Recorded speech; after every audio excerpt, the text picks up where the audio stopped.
ഇടുക്കി അടിമാലി മണ്ണിടിച്ചിൽ ദുരന്തബാധിതർക്ക് ആശ്വാസം. ദുരന്ത മേഖലയിൽ താമസിക്കുന്ന 14 കുടുംബങ്ങൾക്ക് 10 ലക്ഷം രൂപ വീതം നഷ്ടപരിഹാരം നൽകും. സർക്കാർ നഷ്ടപരിഹാരം നൽകണമെന്നാവശ്യപ്പെട്ട് ദുരന്തബാധിതർ പ്രതിഷേധിച്ചിരുന്നു. രാഹുൽ സുരേഷ് കൂടുതൽ വിവരങ്ങൾ നൽകും. രാഹുൽ, നാളുകളായുള്ള അവരുടെ ആവശ്യമായിരുന്നു, സമരമുഖത്തായിരുന്നു. ആ പ്രതിഷേധത്തിന് എന്തായാലും ഫലമുണ്ടായിരിക്കുന്നു. ആര്യ, കഴിഞ്ഞ 50 ദിവസത്തിലധികമായി അടിമാലിയിലെ ദുരന്ത ബാധിതർ സമരം ചെയ്തു വരികയായിരുന്നു.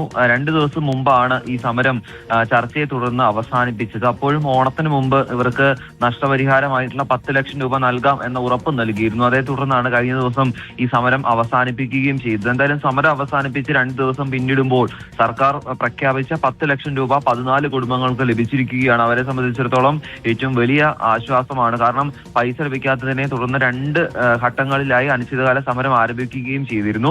ഏറ്റവും ഒടുവിൽ 18 കുടുംബങ്ങൾക്കായിരുന്നു ഈ നഷ്ടപരിഹാര തുക ലഭിക്കാതിരുന്നത്. അതിൽ 4 കുടുംബങ്ങൾ അവിടെ തന്നെ താമസിച്ചോളാം, അവിടെ തന്നെ ഭൂമി നൽകിയാൽ മതി എന്ന കാര്യം അറിയിച്ചിരുന്നു. അതേ തുടർന്ന് ബാക്കി 14 കുടുംബങ്ങൾക്കാണ് 1 രൂപ പോലും നഷ്ടപരിഹാരം ലഭിക്കാതിരുന്നത്.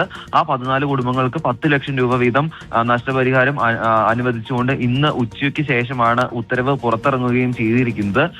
ആദ്യഘട്ടത്തിൽ അനിശ്ചിതകാല സമരം തുടങ്ങുകയും അത് പിന്നെ പട്ടിണി സമരത്തിലേക്ക് മാറുകയും ചെയ്തിരുന്നു. അന്ന് റവന്യൂ മന്ത്രി ജില്ലയിൽ എത്തുകയും ഓണത്തിന് മുമ്പ് ഇവർക്ക് ഈ പണം നൽകാമെന്ന് ഉറപ്പ് നൽകുകയുമായിരുന്നു. അങ്ങനെ പട്ടിണി സമരം അവസാനിപ്പിക്കുകയും ചെയ്തിരുന്നു. എന്തായാലും ഏറ്റവും ഒടുവിൽ ഓണ സമ്മാനമായി അവർക്ക് പ്രഖ്യാപിച്ചിരുന്ന 10 ലക്ഷം രൂപ അനുവദിച്ചിരിക്കുകയാണ്. ഉടൻ തന്നെ അവരുടെ ബാങ്ക് അക്കൗണ്ടുകളിലേക്ക് ഈ പണം ക്രെഡിറ്റ് ആവുകയും ചെയ്യും. അതനുസരിച്ച് അവർക്ക് ഇഷ്ടമുള്ള സ്ഥലത്ത് ഒരു സ്ഥലം കണ്ടെത്തിയ ശേഷം അവിടെ വീട് വെച്ച് കഴിയാനും സാധിക്കുകയും ചെയ്യും. എന്തായാലും ഓണം അടുപ്പിച്ച് ഈ ധനസഹായം ലഭിച്ചത് അവരെ സംബന്ധിച്ചിടത്തോളം വലിയ ആശ്വാസമാണ്.